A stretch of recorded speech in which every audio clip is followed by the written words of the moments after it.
So hi guys, welcome to Gyan year. दोस्तों आज हम समझेंगे पिपरासिलिन इंजेक्शन के बारे में, पिपरासिलिन एंटीबायोटिक के बारे में, कहाँ इस्तेमाल करते हैं, कैसे इस्तेमाल करते हैं, ये काम कैसे करता है, साइड इफेक्ट क्या हो सकते हैं, कॉन्ट्राइंडिकेशंस क्या हो सकते हैं, सब कुछ जानेंगे। वीडियो को देखते रहिए, आपको बहुत कुछ सीखने को मिल सकता है। तो यहाँ पे बात करें पिपरासिलिन की, तो जाहिर सी बात है बहुत सारे एंटीबायोटिक्स आते हैं, उन्हीं में से एक है पिपरासिलिन। तो पिपरासिलिन एक एंटीबायोटिक है जो कि एंटीबैक्टीरियल काम करेगा। जाहिर सी बात है बैक्टीरिया का इन्फेक्शन आपकी बॉडी में होगा तभी देना है, एंटीवायरल में काम नहीं करेगा, कोल्ड कफ में काम नहीं करेगा। ठीक है, तो सिर्फ और सिर्फ बैक्टीरिया का इन्फेक्शन होगा तब ये काम करेगा। ठीक है, बात क्लियर। बात करें कि भाई पिपरासिलिन जो है कभी भी अकेला नहीं आता, ये टैजोबैक्टम के साथ मिलता है। हमेशा जो इसका इंजेक्शन आता है टैजोबैक्टम के साथ ही आता है, तो हमको टैजोबैक्टम को भी समझना पड़ेगा। टैजोबैक्टम, साल्बैक्टम पे एक वीडियो है मेरा, चाहो तो आप वो भी देख सकते हो। तो बात करें भाई ये जो एंटीबैक्टीरियल ड्रग पिपरासिलिन है काम कैसे करता है, मैकेनिज्म ऑफ एक्शन समझते हैं। देखो भाई यहाँ पे क्या होता है कि जब भी हमारे शरीर में बैक्टीरिया का इन्फेक्शन होता है, उसको भी समझेंगे कहाँ इन्फेक्शन होता है। पहले समझ लो कि भाई ये काम कैसे करता है। जब भी किसी बैक्टीरिया का इन्फेक्शन हुआ तो ये क्या होगा, जैसे ही आप इसका इंजेक्शन लगाओगे, इसके अंदर क्या है, पहली चीज जो है टैजोबैक्टम।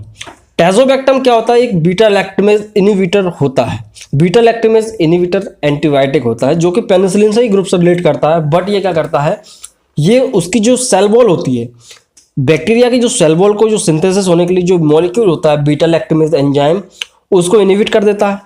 तो क्या होता है, सेल वॉल बन नहीं पाती, उसकी प्रोटेक्टिव लेयर नहीं बन पाती। तो किसके लिए रास्ता साफ हो जाता है, पिपरासिलिन के लिए, कि भाई ठीक है अब मैंने ये ब्रेक कर दिया, अब तुम आ जाओ। तो क्या होगा कि टैजोबैक्टम उसको खत्म करके लेयर को पिपरासिलिन को भेजता है, और पिपरासिलिन उसके प्रोटीन पार्ट पे जाके बाइंड हो जाता है और बैक्टीरिया को किल कर देता है। ठीक है, सेल वॉल के सिंथेसिस को भी रोक देता है और बैक्टीरिया को किल करता है। ठीक है, इसलिए ये बैक्टीरियोसाइडल है। ठीक है, तो इस प्रकार से ये जो पिपरासिलिन है काम करता है। बात करें कि डॉक्टर किन किन बीमारियों में लिखता है इसको। देखो भाई नॉर्मली बहुत सारे एंटीबायोटिक्स आते हैं मार्केट में, लेकिन ये बहुत कम यूज होता है। क्यों होता है, क्योंकि ये थोड़ा सा सीरियस बोल सकते हैं आप, इसके कुछ गंभीर साइड इफेक्ट हो सकते हैं और कुछ रिएक्शंस गंभीर हो सकते हैं, इसलिए इसको हर कहीं यूज नहीं करना।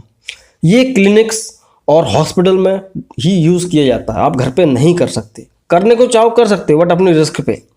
ठीक है, तो होता क्या है कि ये बहुत तरह तरह के इन्फेक्शंस में दी जाता है। जब दूसरे एंटीबायोटिक्स दे दे के डॉक्टर परेशान हो जाता है, इलाज नहीं हो पा रहा है, ठीक नहीं हो पा रहा है, तब इसको दिया जाता है। जो पिपरासिलिन होता है कई बार डॉक्टर इसको डायरेक्ट भी लगाते हैं, मतलब कि ठीक है कोई भी कंडीशन हो उसमें डॉक्टरों की फर्स्ट प्रायोरिटी होती है चलो भैया पेप्जो लगा दो। पेप्जो आपने बहुत सुना होगा, पेप्जो ही ज़्यादातर देखने को मिलेगा, गवर्नमेंट हॉस्पिटल्स में आपको पेप्जो लगा देते हैं। तो ये इसका पहले हम यूज़ समझते हैं, ब्रांड नेम बाद में समझेंगे। तो यूज़ कहाँ कहाँ कर सकते हैं, देखो भाई यूटीआई, यूरिनरी ट्रैक्ट इन्फेक्शन, पेशाब में मवाद आ रहा है, पेशाब में जलन हो रही है, किडनी की समस्या है, यूरेटर में जलन हो रही है, सूजन हो रही है, यूटीआई मतलब कि पेशाब मार्ग में कोई भी संक्रमण हो, आप पिपरासिलिन दे दो वो ठीक हो जाएगा। ठीक है, उसके अलावा मेनिंजाइटिस, जैसा कि मैंने आपको बताया था भाई मेनिंजाइटिस बैक्टीरिया की वजह से भी होता है। तो अगर बैक्टीरिया की वजह से मेनिंजाइटिस हो रहा है तो वहाँ पे पिपरासिलिन का इंजेक्शन देंगे तो ठीक हो जाता है।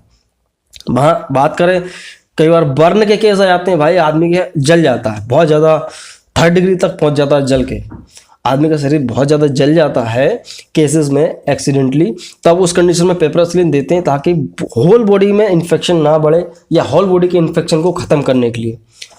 ठीक है, तो ये पोस्ट ऑपरेटिव सर्जरी, मतलब कई बार सर्जरी हो गई है, टाँके बहुत लंबे लंबे लगे हुए हैं और बहुत गहरे गहरे डीप उसमें कट लगे हुए हैं, तो उन सबको हील करने के लिए, उनमें इन्फेक्शन ना हो, जो है पस वगैरह ना पड़े, पकने ना लगे घाव, तो उन कंडीशन में भी पिपरासिलिन को दिया जाता है। इसके अलावा भाई आरटीआई में भी दोगे तो भी काम करेगा। ठीक है, तरह तरह की कंडीशन में ये काम करता है। सॉफ्ट टिश्यू इन्फेक्शन में दे सकते हो, हाथ पाँव टूट गया, हाथ पैर मतलब कि बहुत फ्रैक्चर वगैरह है, कट गया हाथ वगैरह, तब उस कंडीशन में दिया जा सकता है। ये इसके कुछ मेन यूजेस होते हैं। ठीक है, यूजेस तो आदमी चाहे तो उसके अनुसार कहीं भी कर सकता है, उसको जहाँ अच्छे रिजल्ट मिल जाए, बट मैंने आपको बता दिया मेन यूज क्या है, मेनिंजाइटिस, बर्न में और यूटीआई में।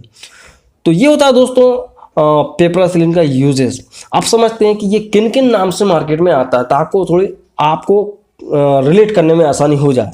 देखो भाई ड्यूराटेज के नाम से आता है, टजार के नाम से आता है, टेजोमैक के नाम से आता है, और पेप्जो बहुत फेमस है। पेप्जो या एमपी में तो पेप्जो बहुत चलता है हालांकि, और पिराक्सटी पायरेक्सटी सॉरी।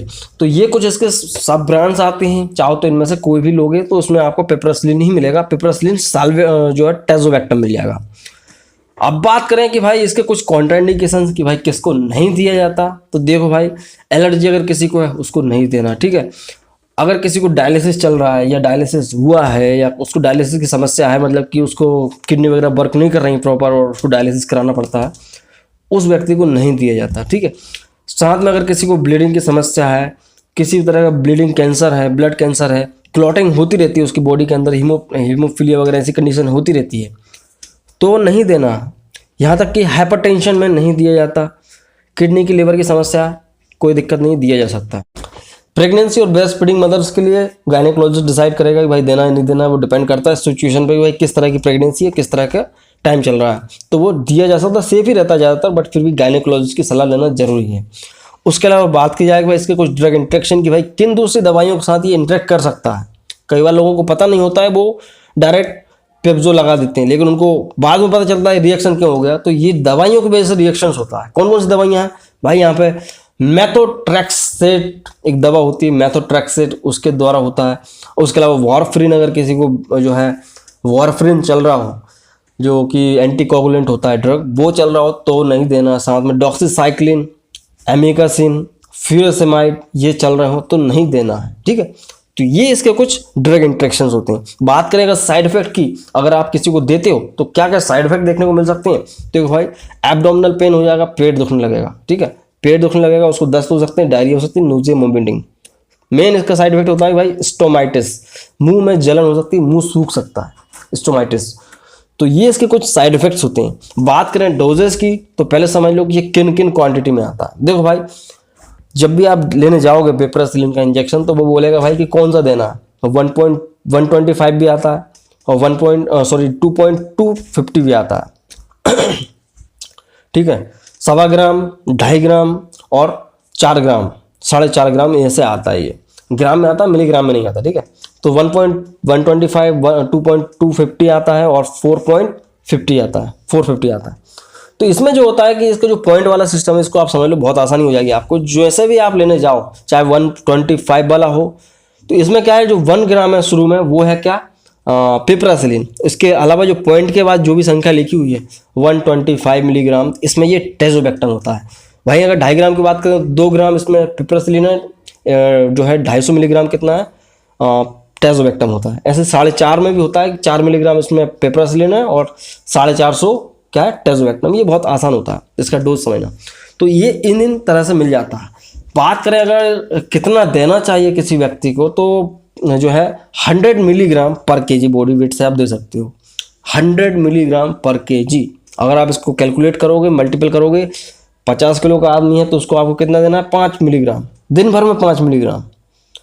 100 मिलीग्राम पर केजी के हिसाब से आप कैलकुलेट करो तो कितना निकल के आता है, 5000 मिलीग्राम, मतलब कि 5 ग्राम। एक दिन का डोज होता है 5 ग्राम किसी भी 50 किलो के व्यक्ति के लिए। इसलिए इसका जो हाईएस्ट डोज आता है 4.5 मिलीग्राम, 4.5 ग्राम आता है। तो ठीक है, मैक्सिमम डोज कितना हो सकता है, अगर आपको लगाना है, इन्फेक्शन नहीं जा रहा है, इमरजेंसी पड़ गई है, तो 16 ग्राम तक दिया जा सकता है एक दिन में। इससे ज़्यादा दोगे तो दिक्कत आएगी, ठीक है। तो ये आईवी दिया जाता है, स्लो आईवी दिया जाता है, एक पाउडर और स्टेराइल वाटर आता है, उन दोनों को मिक्स करके स्लो आईवी देना होता है, बहुत धीरे धीरे पुश करना होता है। तो ये इसका इंजेक्शन देने का तरीका, ज़्यादा से ज़्यादा 3 से 4 दिन में आराम मिल जाता है, ज़्यादा नहीं देना रहता। सो ये होता है दोस्तों पिपरासिलिन टेजोबैक्टम। आई होप कि आपको वीडियो पसंद आया होगा। पसंद आया तो लाइक करें, नए हमारे चैनल पे तो प्लीज़ चैनल को सब्सक्राइब कर सकते हैं ऐसे ही मेडिकल की वीडियोस देखने के लिए। तो मैं मिलता हूँ अगले वीडियो में दोस्तों। जय हिंद, वंदे मातरम।